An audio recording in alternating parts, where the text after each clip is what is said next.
Hello, everybody, to this very special episode of London Beyond Time and Place. We're here in the wonderful Ten Bells pub in Spitalfields, basically right in the area of Jack the Ripper, and some of his victims were said to have drunk here.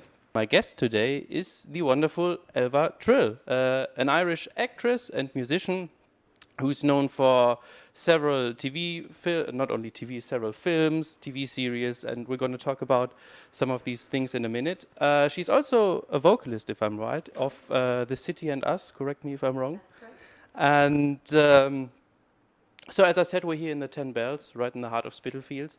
So I'm going to have to start with a Ripper Street question because Elva was one of the guest leads in the second episode of Ripper Street Season 2, Am I Not Monstrous? I think that's what the episode was called. So, Elva, what was shooting Ripper Street like? And thanks for being here. Well, thank you for having me. Ripper Street was great. It was one of my first jobs, and I didn't have an agent at the time, so it was very much very exciting to have been cast by Louise Kiley. And getting to work with the whole cast was just so exciting. I was young, it was like one of my first things, and it was dark, and there was kind of meat on the bones of the character, and yeah, that's the type of show that I like to watch. So it was nice to be in it. So do I. Did you get to meet any of the other cast members? I think you did. You had this scene in the morgue, right? I was just rewatching the episode before we did our interview. So yeah, funnily enough, being my first professional job on TV, I was a corpse in one of the scenes. So corpse don't wear clothes. And I was in the scene with the three leads of the show. And you can imagine what that was like. But it was good, it was good. It was kind of like, okay, I'm going to do this professionally, and these things are going to come up. So might as well be dead, my first one. Start with a bang. Start with a bang. I think it was a good start. So yeah, I already said, once again, we're in the Ten Bells in Spitalfields, and if I'm correct, you now live in the exact same area. Is that right? I live in the pub. No, You live in the pub, yeah. I think there's worse places to live. no, I live very close by. I live in Brick Lane. Okay, yeah. But you're from Ireland, and I think you moved here quite recently, right? Yeah. So what's it like to live here? It's great. It's really great. I lived here a couple of years ago and was home for the whole COVID process. But coming back after that, it was quite different in terms of East London has seemed to have, changed and developed to be kind of the cooler place now. It wasn't like that kind of 9 years ago. Mm-hmm. But yeah, to go from the country in Ireland for like the last 2 years with the restrictions and everything to being back here and all the restrictions are lifted, it was insane at the beginning. It's like, whoa, I can go in here without a mask on. This is, a big deal. But it's great. And obviously doing the acting and the music here, there's so much opportunities. I used to have to take flights very early in the morning to get over here to do like a 20-minute recall with the director, whereas now it's not such a big deal. I can just get up at whatever time and mosey in and just, spend the 20 minutes and then go have dinner. There's no flights and trains and planes and automobiles and stuff. Yeah. That's, I can imagine that's quite nice, yeah. Is it, do you also feel because I just told you before the interview started, now that I'm back, I feel it's quite hectic, a bit like you're very, very fast and you just run to survive in a way. Yeah. Do you feel the same? It's definitely, you have to adjust. And you have the police all of the time. You hear the police. I think it was one of the most common noises here. Yeah, absolutely. And there's very colourful characters here too. Like you really can't walk 10 feet without interacting with somebody that's kind of like really out there in some way, shape or form, which is great. Entertainment-wise, it's pretty good. Yeah. Why East London? Was something special about this place, or was it just because? Yeah. I asked so I've got some friends here, and I have people who are in the music industry, and they were saying that there's sort of like there's something about East London in terms of the music scene and sort of the artistic scene. It's thriving, and so in terms of being well connected by tubes and everything, you're kind of. I feel like it's a community here. Especially Brick Lane on a weekend. I mean, you literally are seeing bands out busking, or you're seeing like the new fashion trends like right there on your doorstep, and it's not hugely expensive. Like, it's expensive, but it's not like the West, for example. So you're kind of getting the best of everything. I feel like It's also my favorite area. I told you that before. So yeah, there's electricity kind of here. yeah, definitely, definitely. So because it is the area of Ripper Street, when you shot Ripper Street, when you did that, have you been familiar with the history of Ripper Street a bit, or not at all? I was at the time.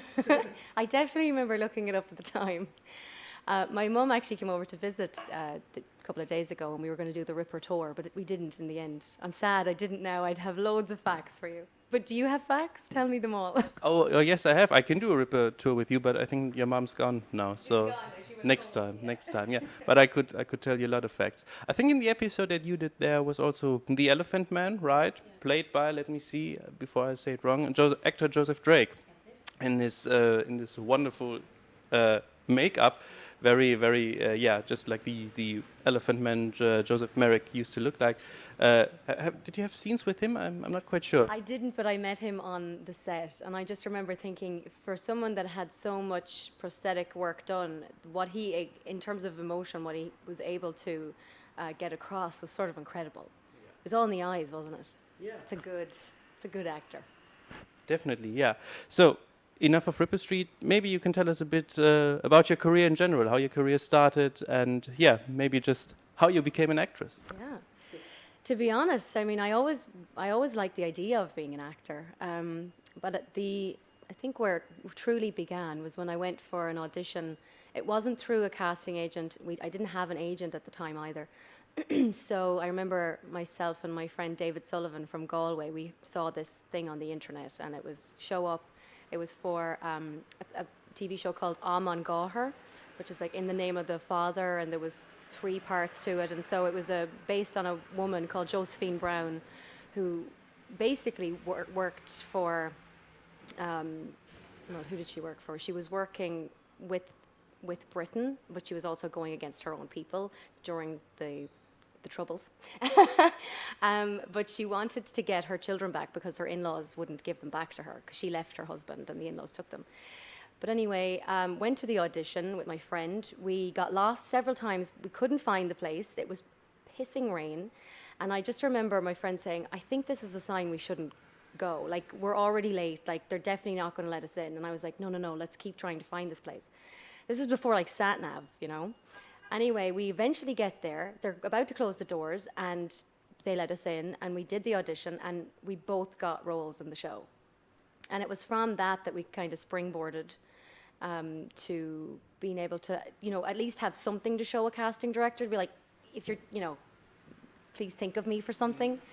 And then that led to Ripper Street, weirdly. And then Ripper Street led to me getting signed in Ireland, and it's just kind of steadily gone from there. And when I say steady, I mean steady. Like, nothing has ever, like, bang, kind of come out of nowhere. It's very steady, and maybe that's a good thing. I think it is. A good thing. And as you said, it's steady, and in terms of the steadiness, there's, you move up the ladder. There's some progression. Yeah, there's progression, some of which we're not allowed to talk about that much, but next year you'll see. Next time we'll talk. Yeah, right, next time. I think it's Troubled Times, right? The where you play Josephine Brown. I think isn't that the English title? Absolutely, yes, you're right, yeah. I think I read about that.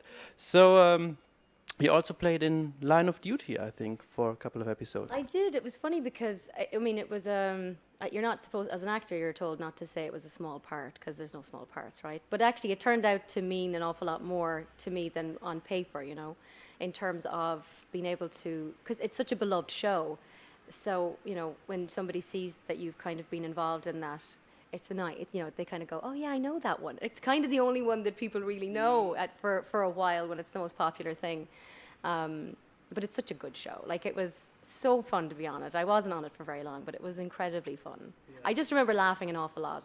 There's an actor called Michael Stobart, and any day that I was working with him, I had a sore face from laughing. Like, he was just so funny. Maybe he'll watch it and he'll remember. Yeah, great. What was your latest project? What was the latest thing that people could see you in that you were allowed to talk about?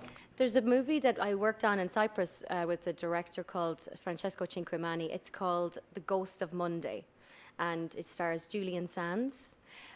So that isn't out yet, but that is coming out soon. And it was so fun. I mean, being over in Cyprus, and so it was shooting while a lot of the restrictions were still very much in practice in Ireland. So to have been able to go and do that in a really lovely climate with really lovely actors, and I play a sound engineer on a movie set. So that took a bit of practice. I underestimated how much work that is, you know. I mean, you literally have to hold this thing over your head the entire time, not get seen, walk very lightly, tread lightly, don't walk in front of the camera, don't distract the actors. I was like, whoa, this is a big deal.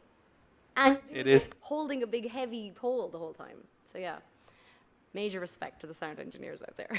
Major respect. Yeah, it must have been funny you playing that, and there was some of the real guys standing behind the camera. And I was watching them in the scenes when the camera wasn't on me, and if they would kind of move their hand a certain way, I would do the same. Yeah, you know. yeah. Sure. Yeah, you could just look at them and do exactly the same thing. Yeah. I think you're also in Starstruck, which came out this year. Is that right?